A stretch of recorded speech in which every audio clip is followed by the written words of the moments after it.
Chers amis, bienvenue à un nouvel épisode aujourd'hui sur Atlas Politique. Dans cette vidéo, nous parlerons d'un désaccord juridique grave entre l'État du Texas et Washington concernant la frontière avec le Mexique. Un désaccord qui, selon certaines sources, pourrait affecter la stabilité du fédéralisme américain.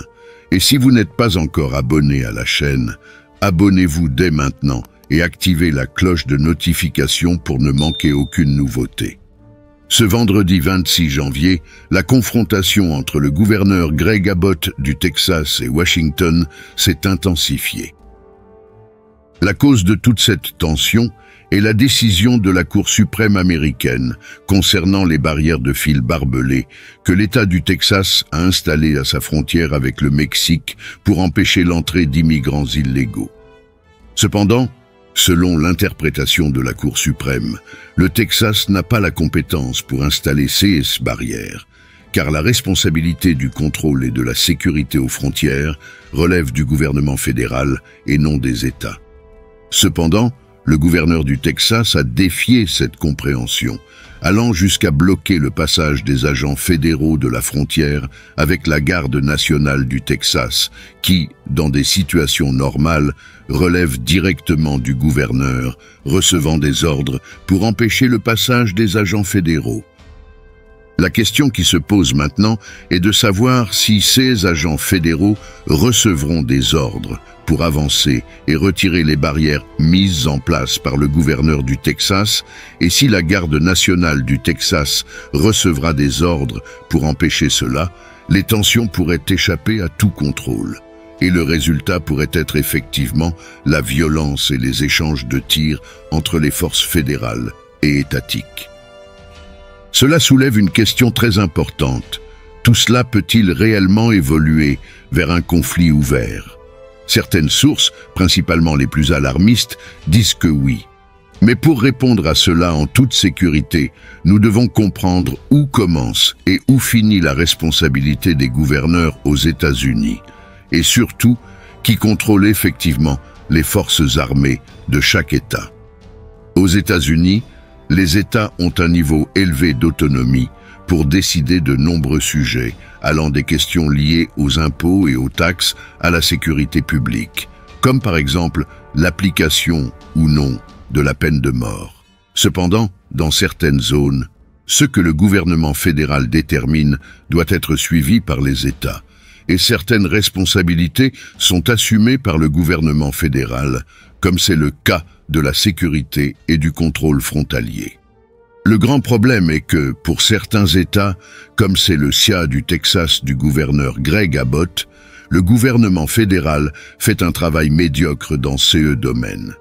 En effet, lorsque nous examinons les chiffres, nous constatons que l'année 2023 a été l'une des pires de l'histoire en termes d'immigration illégale.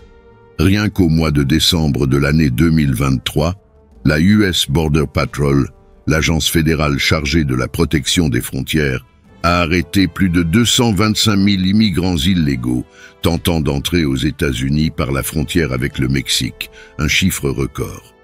Cela signifie que d'autres centaines de milliers d'immigrants illégaux ont très probablement réussi à passer, et cela rien qu'au mois de décembre.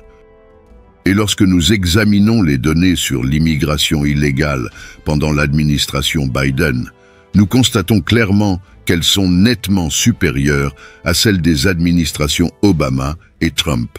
Et même face à ce flux important d'immigrants, Washington, par le biais de son agence fédérale, tente d'empêcher les États de prendre des mesures pour renforcer leurs propres frontières, car, comme je l'ai mentionné, cette tâche relève de l'administration fédérale et non des États.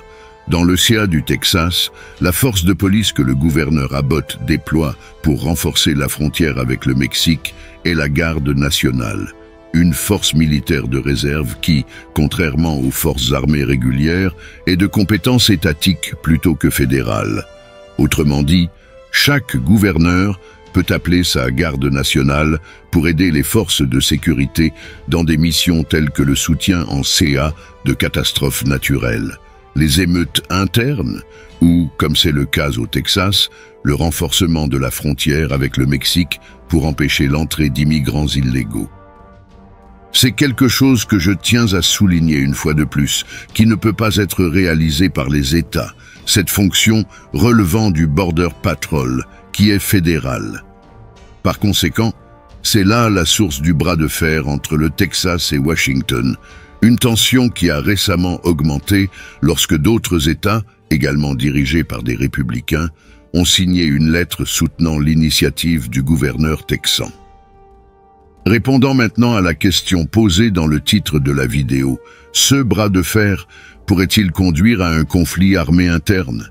À l'extrême, même à l'extrême, si les tensions échappent vraiment à tout contrôle, ce qui pourrait se produire sont des affrontements ponctuels dans certaines zones, principalement si les forces fédérales reçoivent l'ordre d'avancer et de lever les barrages installés par le gouvernement texan, et si, de l'autre côté, quelques commandants plus exaltés de la garde nationale du Texas décident de bloquer ce passage par la force.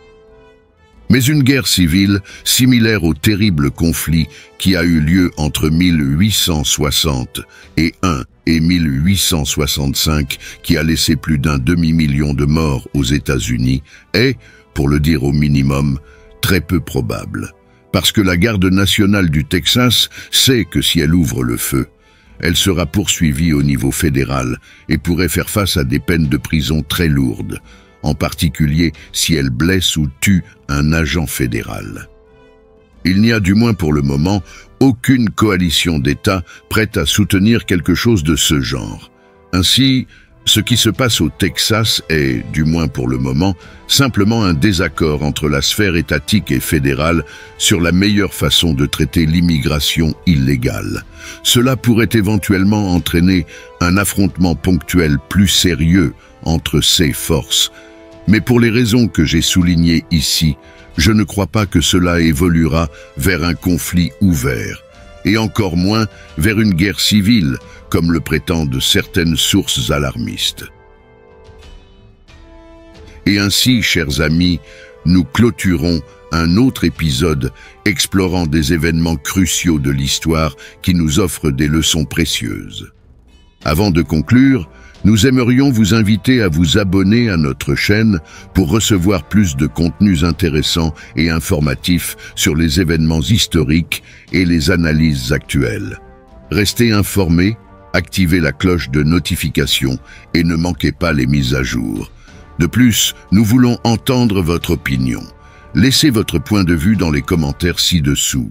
Comment interprétez-vous les parallèles entre le passé et les situations géopolitiques actuelles?